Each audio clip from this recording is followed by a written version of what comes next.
Aeropuerto Internacional de Laredo, Texas. Este accidente es decisivo para la investigación de accidentes. Afuera se ve bien. Ya hice la revisión de la cabina. Verificaremos la lista antes de despegar. Continental Express, vuelo 2574. Sucedió muy rápido. La fuerza fue violenta. Era imposible controlar el avión. Dios mío, mira.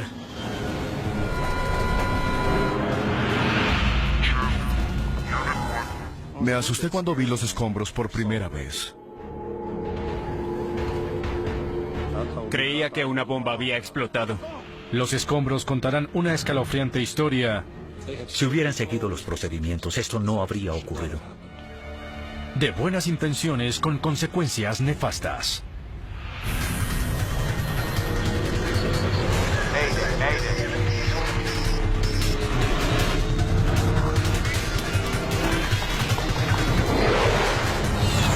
Catástrofes aéreas.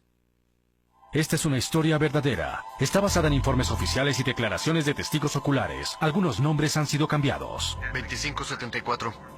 Nos entrarán por la 26 o la 27. De acuerdo.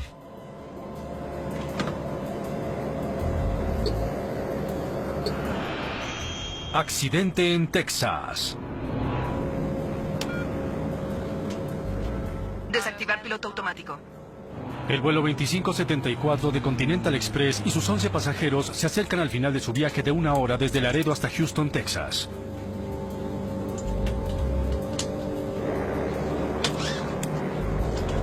Es el segundo vuelo del día para esta tripulación. Ya volaron de Houston a Laredo. Ahora están de regreso. 4.572 metros abajo, en las granjas y ranchos ganaderos del sur de Texas, la mañana de fin del verano es cálida. Capturando a la derecha. Los pilotos preparan el Embraer 120 Brasilia para otro aterrizaje de rutina. El capitán Brad Patrish tiene apenas 29 años. El primer oficial, Clint Rodosovich, de 43 años, pronto será capitán también.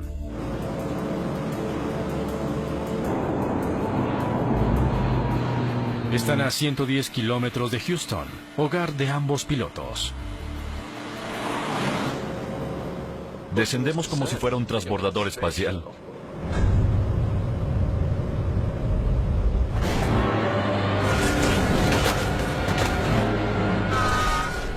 Velocidad alta. En un abrir y cerrar de ojos, el avión se precipita Entrada en pérdida. y cae 610 metros en pocos segundos. Entrada en pérdida.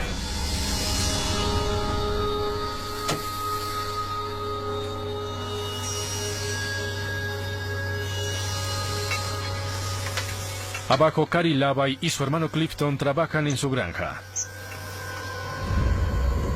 Mi hermano y yo oímos una explosión. Miramos hacia arriba y lo que pude decir fue, Dios mío, mira. Vimos un avión que caía del cielo en espiral. El vuelo 2574 se precipita a tierra a más de 500 kilómetros por hora. Piloto automático. Piloto automático.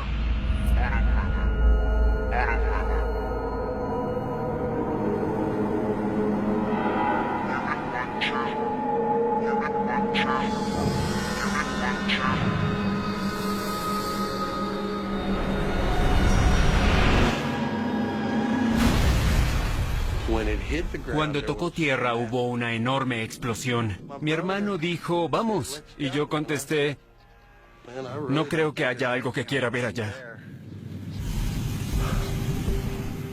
Cuando llamé al 911 pidieron indicaciones y yo les dije, lo que tienen que hacer es seguir el humo. Lo que estamos viendo en este momento no parece que hubiera sido alguna vez un avión. Los bomberos encuentran los escombros humeantes del avión en la mitad de los campos de un granjero cerca de Eagle Lake, Texas, solo 110 kilómetros al oeste de Houston. Cuando llegamos allá, si no hubiéramos sabido que era un avión, hubiésemos creído que era una pila de basura. Se encontraron 10 cuerpos entre los escombros y 4 afuera. Todas las 14 personas a bordo, incluyendo a Patrick y Rodosovic, están muertas. Los investigadores de accidentes deben ahora averiguar por qué se perdieron esas vidas en un vuelo corto muy popular. Basta que un solo pasajero muera en un vuelo programado para que enviemos un equipo. Tenemos 12 especialidades que lo conforman. Debemos estar preparados para salir entre 3 y 4 horas después del evento. Jim Ritter es ingeniero especializado en mecánica de aviación. Uno de los aspectos fundamentales en todas las investigaciones de accidentes es determinar por qué el avión se comportó en cierta forma. ¿Fue un desempeño normal o hubo alguna falla que explique la causa del accidente?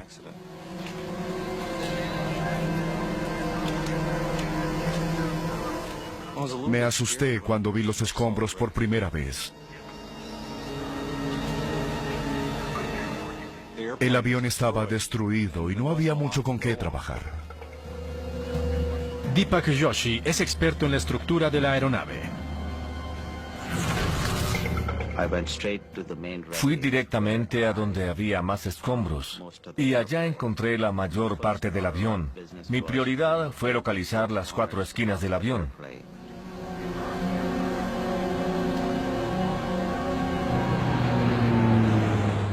El pequeño avión era un bimotor turbohélice de fabricación brasilera, un Embraer 120. Su tamaño y velocidad lo han hecho popular entre las aerolíneas regionales en Estados Unidos. La flota de Continental Express incluye 34 de estas aeronaves.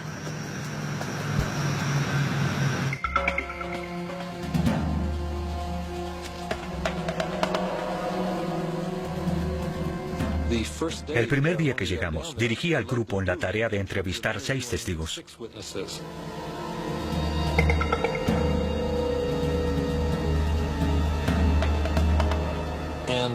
Uno informó que el avión parecía estar en descenso de rutina hacia el aeropuerto.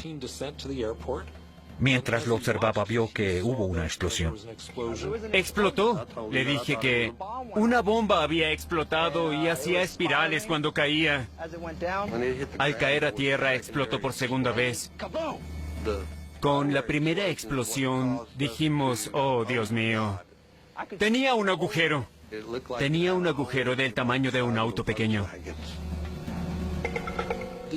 Los testigos presenciales fueron unánimes al decir que el avión estaba incendiado antes de llegar a tierra.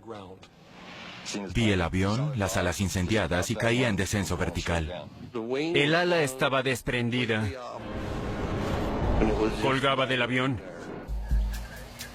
El testimonio de los testigos presenciales es convincente. Una explosión a bordo causada por una bomba parece una posibilidad real.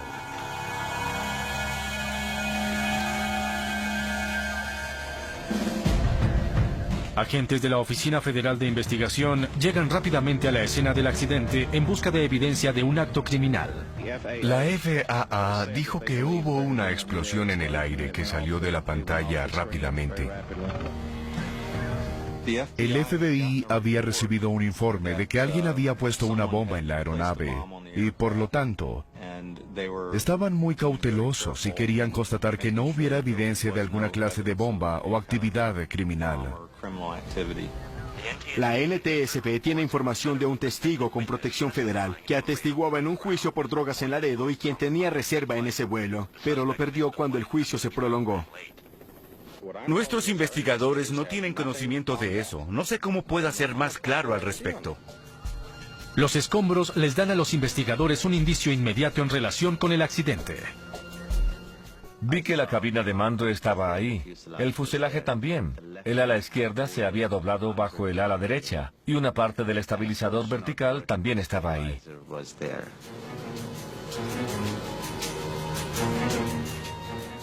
Pero el estabilizador horizontal faltaba. El Embraer 120 es lo que se llama un avión con cola en T.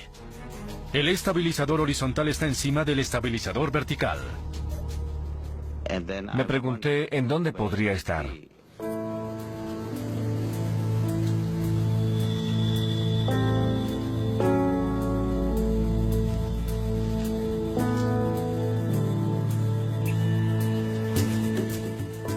A 200 metros de distancia, bastante retirada de los escombros principales, Yoshi encuentra la sección de cola faltante. ¿Alguien puede ayudarme?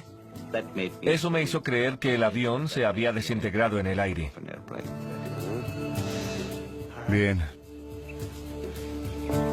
Las piezas estaban esparcidas, así que una de las preguntas que nos hacíamos continuamente era, ¿qué ocurrió primero? ¿Qué provocó este evento?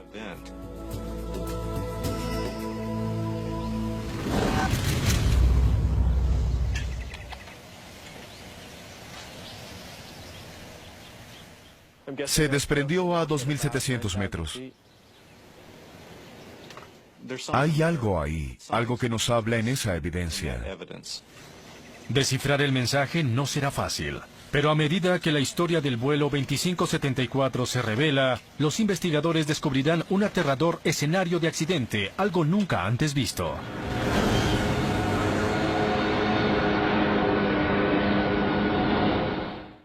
Las 14 personas a bordo murieron, entre ellas el capitán Brad Patrick de Kingwood.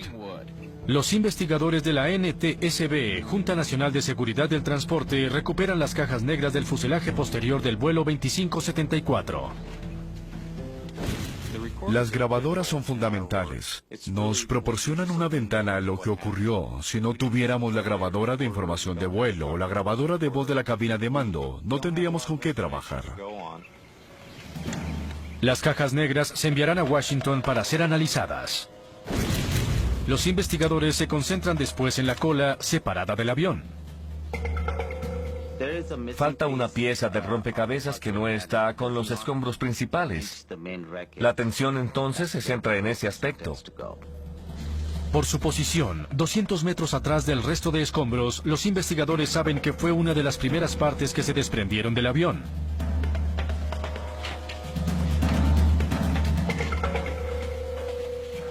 Se preguntan si la corrosión o la fatiga del metal pudieron debilitar la cola hasta el punto de falla. Cuando un pedazo de metal se dobla hacia atrás y hacia adelante repetidamente, finalmente se parte. Llamada fatiga, esa falla se identifica por un corte liso, limpio. Analizamos las superficies de fractura del estabilizador vertical. Pero los bordes de la sección de cola no son lisos, son dentados.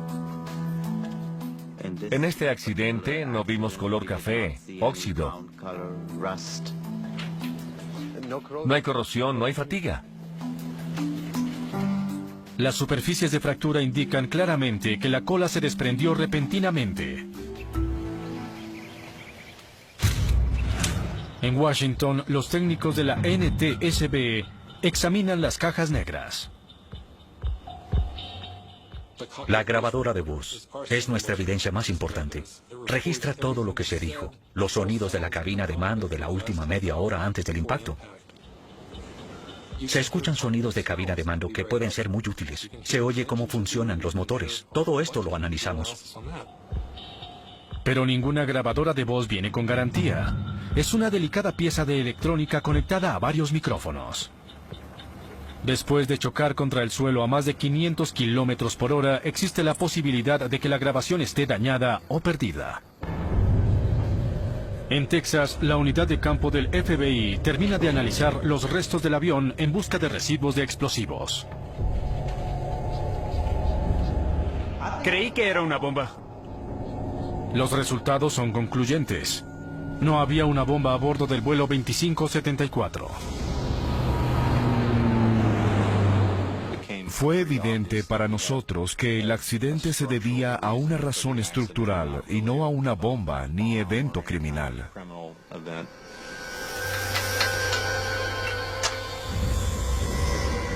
La explosión en el aire y el incendio mencionados por los testigos tal vez se causaron cuando el ala se desprendió, encendiendo el combustible que tenía adentro. Los investigadores descubren que la sección de cola no se cayó en una sola pieza. Noté que el borde de ataque del lado izquierdo del estabilizador horizontal faltaba. Esto no es usual. Podría faltar una pequeña sección del borde de ataque, pero no la sección completa de 3 metros. El borde de ataque del lado derecho todavía está pegado al estabilizador, pero el del lado izquierdo falta por completo. ¿Cuándo se desprendió esta pieza? Una pregunta clave es, ¿cuál fue la primera parte del avión que se desprendió? Porque muchas veces el evento comienza en esas primeras partes que se desprenden en una desintegración en el vuelo. Es ahora de vital importancia que los investigadores encuentren el borde de ataque faltante. Es una pieza de material compuesto moldeado de 3 metros de largo. Su forma redondeada permite que el aire se deslice suavemente sobre el estabilizador. Pero la pieza faltante no se encuentra por ninguna parte cerca del sitio del accidente. La necesitábamos y la frustración crecía porque para nosotros esta parte era crucial. Sin el borde de ataque no tienen todas las piezas de la aeronave.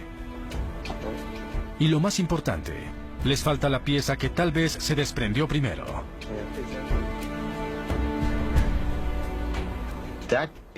Esta pieza de advertencia era muy importante para esta investigación. Hicimos nuestro mayor esfuerzo para encontrar este borde de ataque. La FFA nos pidió que ayudáramos en la búsqueda. La recorrimos a pie, conocía cada centímetro.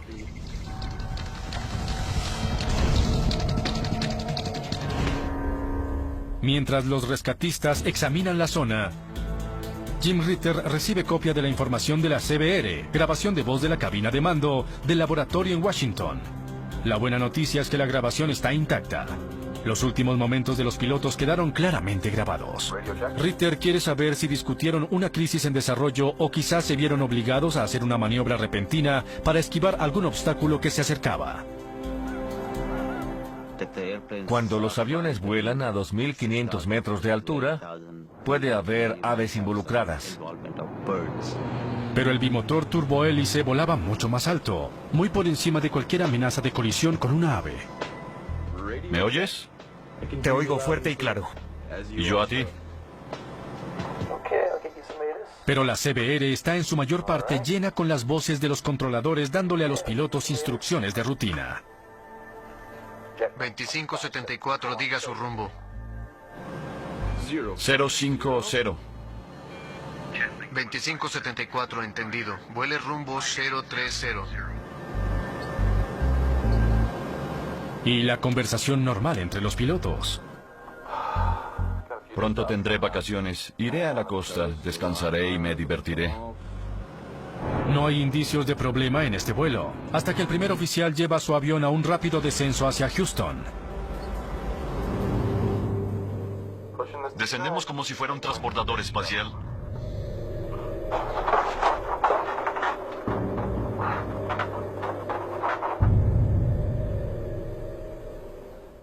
La CBR nos mostró que la tripulación de vuelo era profesional, es decir, no estaban haciendo nada que no fuera indebido. Los investigadores buscan otros indicios.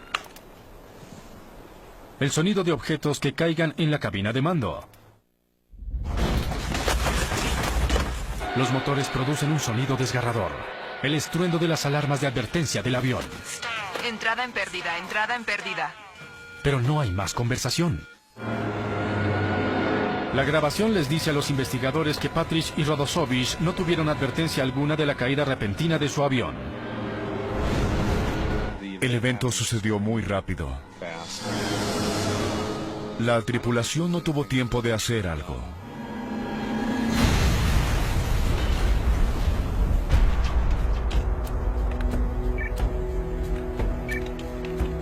Un análisis de la grabación de información de vuelo llega a la misma conclusión.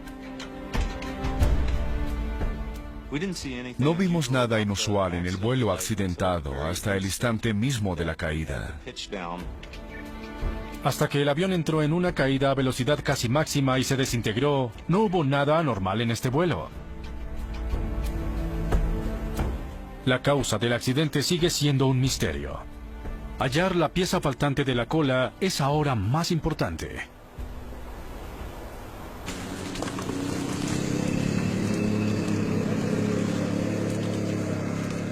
Caminamos por la zona y después de varios días difíciles, grupos de voluntarios locales empezaron a volar sobre el sitio del accidente.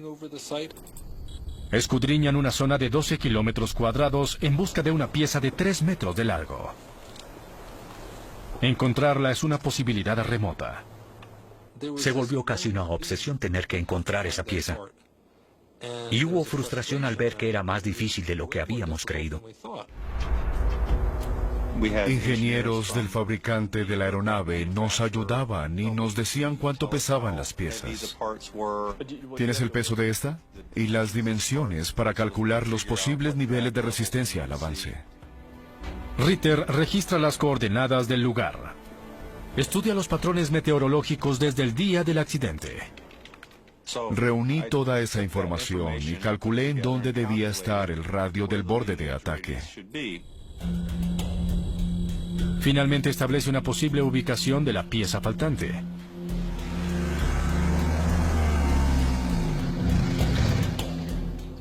Creo que está por aquí. En los días siguientes fuimos a esa zona y establecimos una cuadrícula para buscar la pieza. De inmediato empezamos a buscarla por tierra y desde el helicóptero. El tercer día de búsqueda, hay buenas noticias. Volábamos sobre territorio ganadero y de pronto el piloto que estaba sentado a mi lado dijo, creo que la veo.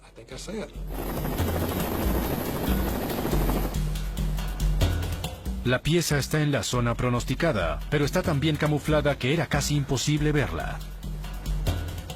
La gente pasó por ahí muchas veces, pero resulta que estaba oculta en la cerca del ganado. Jim, la encontramos y está donde dijiste. Bien, no estaban buscando como debían.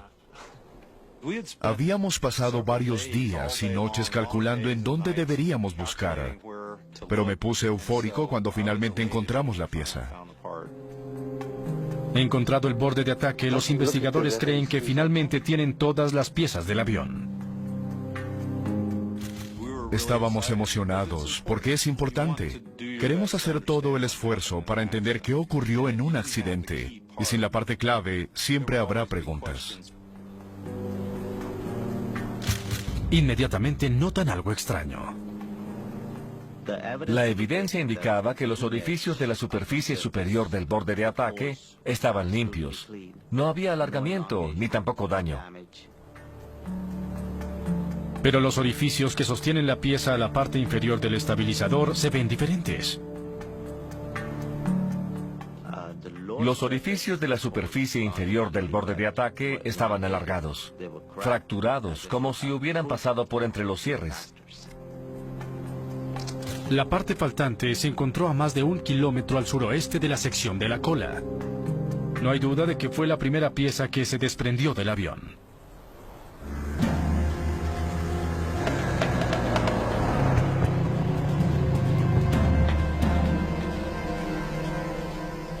Miren, está perfecta por encima, pero destruida por debajo.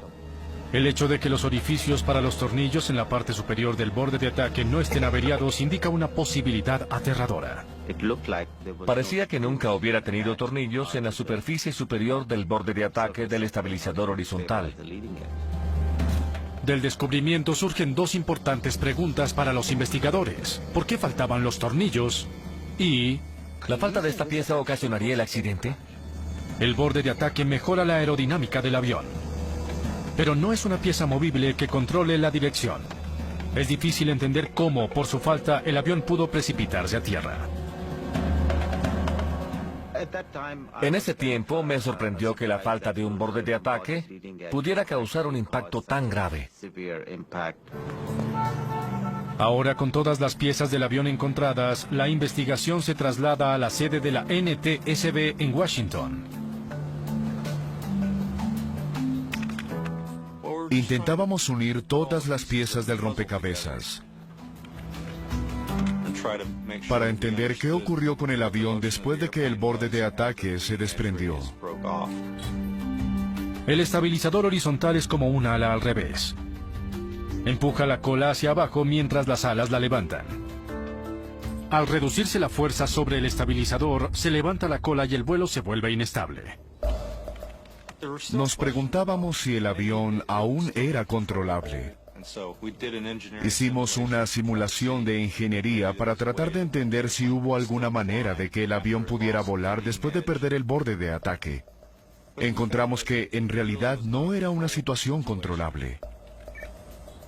Después de que el borde de ataque se desprendió del avión, hubo un cabeceo negativo de 5 Gs. Cuando el ángulo de ataque excedió los límites negativos, rompió el ala. No hubieran podido sobrevivir a este evento.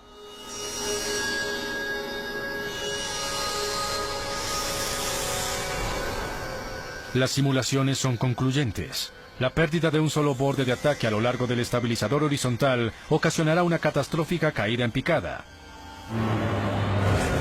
Exactamente lo que dicen los testigos que ocurrió con el vuelo 2574. Si hay algún componente del ala que no queremos que nos falte, es este borde de ataque. El equipo ahora sabe qué provocó el accidente: la falta del borde de ataque del desestabilizador. Pero lo que todavía no saben es por qué la pieza parece no haber estado debidamente instalada. Al examinar los registros de mantenimiento de la aeronave, Brenner hace un hallazgo inquietante. Un equipo de mantenimiento trabajó en el estabilizador horizontal la noche antes del accidente. La evidencia nos indicaba que era necesario revisar los procedimientos de mantenimiento que se habían hecho la noche anterior. Continental Express es una de las aerolíneas más populares de Estados Unidos. Las vidas de miles de pasajeros dependen de un debido mantenimiento de toda la flota de aeronaves. Es de suma importancia que los investigadores indaguen qué salió mal en las horas previas al accidente. El investigador de la NTSB, Malcolm Brenner, viaja al aeropuerto intercontinental de Houston para hablar con el equipo de mantenimiento que trabajó en el avión la noche antes del accidente. En general, queríamos visitar las instalaciones para saber cómo eran y luego revisar específicamente lo que se había hecho la noche anterior. Hay gran cantidad de trabajo en estos turnos de la noche y los aviones deben estar listos para volar al día siguiente. Terry Von Teyden enseña seguridad de aviación. Usa el vuelo 2574 como caso de estudio. Hay prisa de que esta aeronave salga rápido. Algunas veces se puede hacer el trabajo y otras no. En preparación para el invierno, Continental Express había estado inspeccionando y reparando las botas antihielo de su flota de Embraers 120. Estas son cubiertas de caucho que los pilotos pueden inflar para derretir el hielo sobre las alas y cola. Queríamos entrevistar a todos los mecánicos, supervisores e inspectores que hubieran estado involucrados en esa actividad. Brenner está especialmente interesado en 3 empleados. Adam Dillon, supervisor de turno.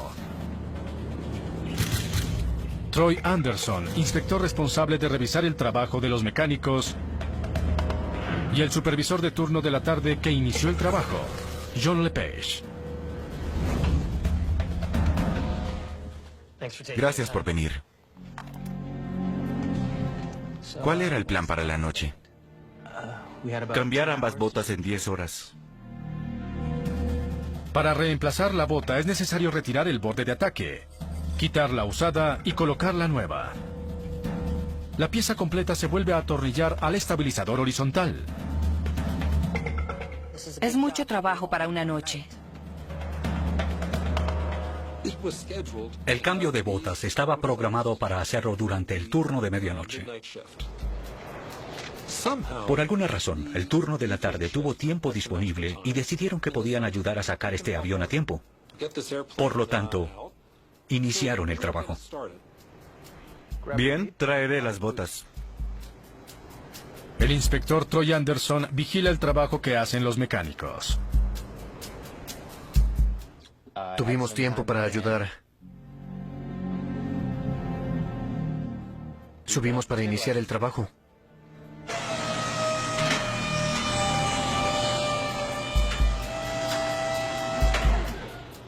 El mecánico empezó a trabajar en la parte inferior. El inspector se ofreció a subir al estabilizador y hacer el trabajo. El turno de la tarde, el segundo del día, retiraría los tornillos que sostienen el borde de ataque en su lugar. El resto del trabajo lo haría el turno de medianoche. A las 10 de la noche, Alan Dillon recibe como supervisor para el turno de la medianoche. Termina revisión, mantenimiento de motor y un cambio de bota. ¿Ambos lados? Sí. Un cambio de turno es un momento crucial porque estamos pasando un trabajo sin terminar y tenemos que ser muy específicos respecto a lo que se está haciendo y a lo que las otras personas reciben. Cuando empezó mi turno, pregunté hasta dónde habían llegado con las botas de deshielo. Los mecánicos encuentran que muchos de los tornillos están rodados. Sacarlos toma más tiempo del esperado. Encontré que aún intentaban retirar el borde de ataque del lado derecho. Parecía que no terminarían los dos lados. Luego se toma una decisión crucial. ¿Empezaste con el lado izquierdo? No. El equipo que empezó a trabajar con las botas de deshielo se fue a casa a las 10:30. Era imposible terminar ambos lados, así que decidí hacer solo el lado derecho. Los investigadores se enteran que el supervisor del turno de medianoche decidió que no había suficiente tiempo para terminar ambos lados. Olvídense del lado izquierdo por esta noche y saquemos este avión de aquí.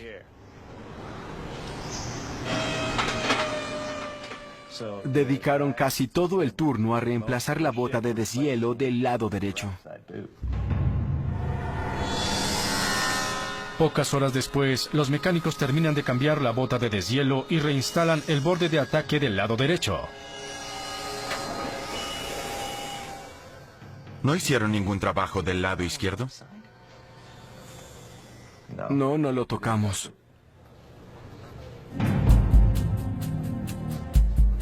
Después de cambiar solo la bota de deshielo derecha, el avión 701 sale de las instalaciones para el primer vuelo del día.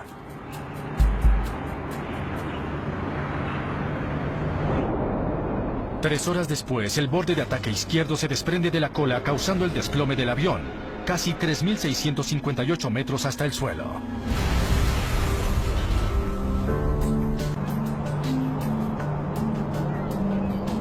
En Washington, los investigadores de la NTSB intentan darle sentido a la información que han reunido hasta ahora.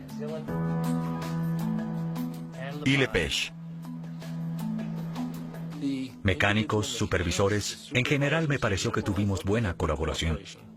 Hacían bien su trabajo, eran confiables, creo que trataban de ayudar. ¿En dónde estaba Anderson? Tenemos unas 10 horas. De ninguna manera podremos terminar esos dos lados. Tenía algún tiempo disponible. El segundo turno. Los investigadores están casi seguros de que los tornillos se retiraron de la parte superior del borde de ataque del lado izquierdo y nunca se reemplazaron. Pero los empleados de mantenimiento insisten en que solo trabajaron en el lado izquierdo. Los investigadores están desorientados. El segundo turno inició el trabajo. Estos hombres empezaron por el lado derecho. Su inspector les ayudó. Los cambios de un turno a otro siempre son peligrosos. Por esa razón hay procedimientos muy estrictos al respecto. Los eludieron. El inspector intervino para sacar este avión lo más pronto posible. Todo era confuso. ¿En algún momento dijo lo que había hecho allá arriba? Sí, déjame ver. Les ayudó a los mecánicos a retirar las botas de deshielo. ¿Eso qué significa?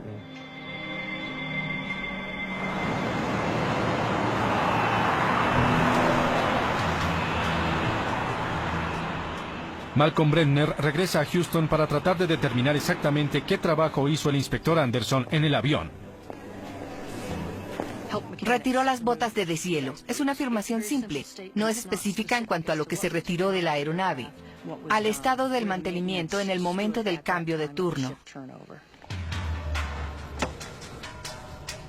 Les ayudó a los mecánicos a retirar las botas de deshielo. ¿Qué fue lo que hiciste? No estaba muy ocupado y les ofrecí ayuda. El inspector subió en un elevador para ayudarle a los mecánicos. Ese no es su trabajo. Dijo que no estaba muy ocupado y que ellos necesitaban ayuda. La tarea era larga. No era parte de sus funciones.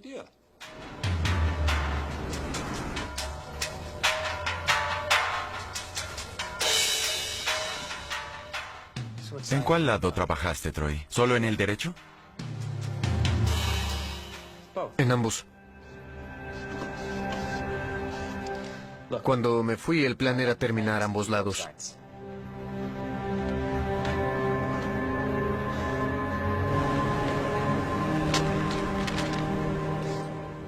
Para mí, el más inquietante fue el inspector. Él fue el que quitó los tornillos. Parte de la filosofía, la élite, que inspecciona el trabajo, y su función es autorizar el trabajo y cerciorarse de que se haga debidamente. Él tenía una bolsa con 40 tornillos y la dejó sobre el elevador para el siguiente turno. Empezaste con el lado izquierdo.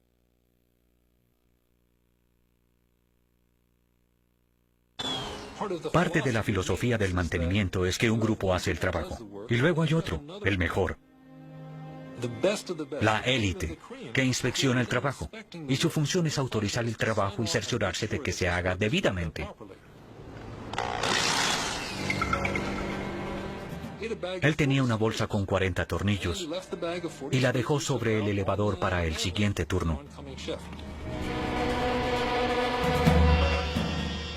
¿Empezaste con el lado izquierdo? No. Hablé con el supervisor y decidimos saltarnos el lado izquierdo. Le preguntó al supervisor, ¿ya empezaste con el lado izquierdo? El supervisor miró hacia arriba y dijo, no que yo sepa. Olvídense del lado izquierdo por esta noche y saquemos este avión de aquí. Nadie en el turno de medianoche sabía que Anderson había empezado a retirar los tornillos del lado izquierdo. Los registros de trabajo no se hicieron y los procedimientos, aunque existían y han debido funcionar, no se siguieron. ¿Les diste los registros que debían llenar? No. Llenar estos registros toma demasiado tiempo. En un cambio de turno es esencial un registro escrito que cualquiera pueda consultar, y no se hizo. Ninguno de los mecánicos del turno de la tarde llenó los registros que detallan el trabajo que hicieron para información del siguiente turno. Llenar registros nunca es divertido. Y cuando se trata de describir algo que ya se hizo, las personas no necesariamente quieren hacerlo.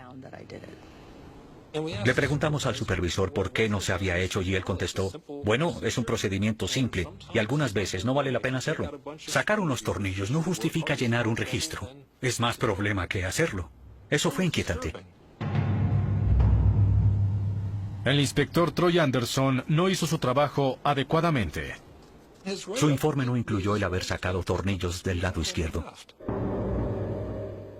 No consideraba su función como mecánico en esa aeronave. Entonces supongo que tal vez no tomó tan en serio como debía el llenado de esos registros, porque era función del mecánico hacerlo.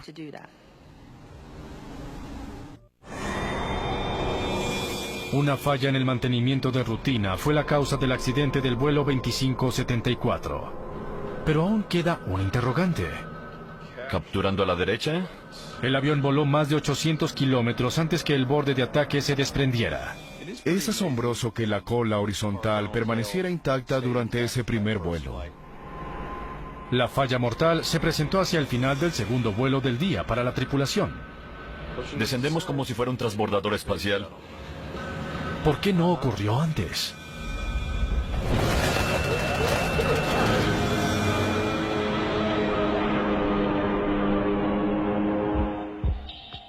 Los investigadores analizan los datos registrados de ambos vuelos. Comparan parámetros de vuelo como velocidad, rumbo, altitud, en busca de cualquier cosa que pueda proporcionar una respuesta. Era asunto de cuánto hubieran cambiado las fuerzas. Se concentran en la velocidad de la aeronave relativa al aire durante el descenso. Segundos antes de su caída, el vuelo 2574 llegó a una velocidad de 482 kilómetros por hora. Aunque segura bajo condiciones normales, está cerca de la velocidad máxima y 81 kilómetros por encima del descenso anterior. Llevan a cabo un estudio para confirmar sus sospechas de que estos 81 kilómetros por hora adicionales fueron suficientes para provocar el desastre. El borde de ataque se sostiene a 400 kilómetros por hora, la velocidad máxima del avión durante el primer vuelo. Las fuerzas aerodinámicas nunca llegaron al nivel que alcanzaron en el vuelo del accidente. Pero 81 kilómetros por hora adicionales aumentan drásticamente la cantidad de resistencia al avance en el borde de ataque. Cuando el avión llegó cerca de su máxima velocidad, era normal que esta falla ocurriera.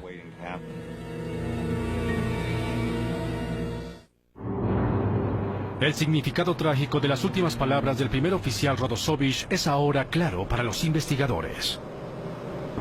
Descendemos como si fuera un transbordador espacial. Su descenso a alta velocidad selló el destino del vuelo 2574. El avión se desintegró a la velocidad más alta que alcanzó porque el mantenimiento se hizo la noche anterior. Las fuerzas aerodinámicas fueron muy altas y finalmente fueron suficientes para doblar el radio del borde de ataque hacia abajo, debido a que no estaba atornillado en la parte superior de la cola horizontal. Se dobló hacia abajo hasta el punto en el que el aire lo desprendió. A 482 kilómetros por hora el borde de ataque se desprende. Cuando la pieza falló, se perdió el control. Velocidad alta, velocidad alta. Y la fuerza fue violenta. Motor, motor. En la grabación de voz de cabina de mando, los pilotos no dicen nada después de que ocurre. Quizás estaban incapacitados. La fuerza fue violenta. Debido a la enorme fuerza G negativa, la sangre debió fluir rápidamente a los cerebros de los pasajeros y tripulación, dejándolos inconscientes. Un canal. Unidad, un canal. Unidad, un canal. Unidad, un canal. Unidad, un canal.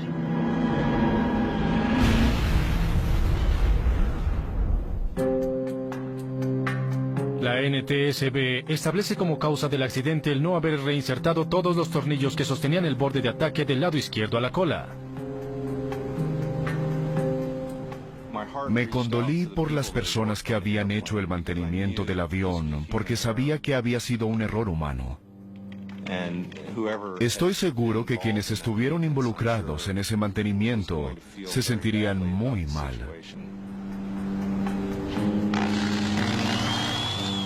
La Junta de Seguridad también da el paso sin precedentes de culpar a Continental Express por no asegurarse de que todos los procedimientos de mantenimiento se siguieran. En especial por no verificar que mecánicos e inspectores completaran los registros de mantenimiento requeridos. Llenar estos registros toma demasiado tiempo. Este accidente se podía prevenir si hubieran seguido los procedimientos estrictamente. El accidente de Continental Express es decisivo para la investigación de accidentes en particular porque es una de las primeras veces en las cuales la cultura de la organización se mencionó en una investigación. Nunca antes había amonestado la NTSB a la Dirección General de una aerolínea por permitir un ambiente en el cual las reglas se incumplen. Es necesario que el liderazgo entienda su responsabilidad en estos accidentes y tenga compromiso con los trabajadores para que ellos puedan desempeñar sus tareas eficazmente. Como resultado del accidente, las aerolíneas ahora se preocupan mucho más por asegurar que todos los procedimientos de seguridad se cumplan. Usan sistemas computarizados para hacerle seguimiento al trabajo de los mecánicos con mayor precisión. Pero una mejor tecnología es solo parte de la solución. Una de las cosas que intentamos que haga el personal es hablar. Tratamos de animar a la gente para que hable, de convencerla que no hay preguntas estúpidas. Todas son importantes. Este es un caso en el cual pequeños descuidos de muchas personas que al obviar el trabajo, por parecerle insignificante, puede acumularse para causar este horrible accidente. Un accidente que se pudo prevenir.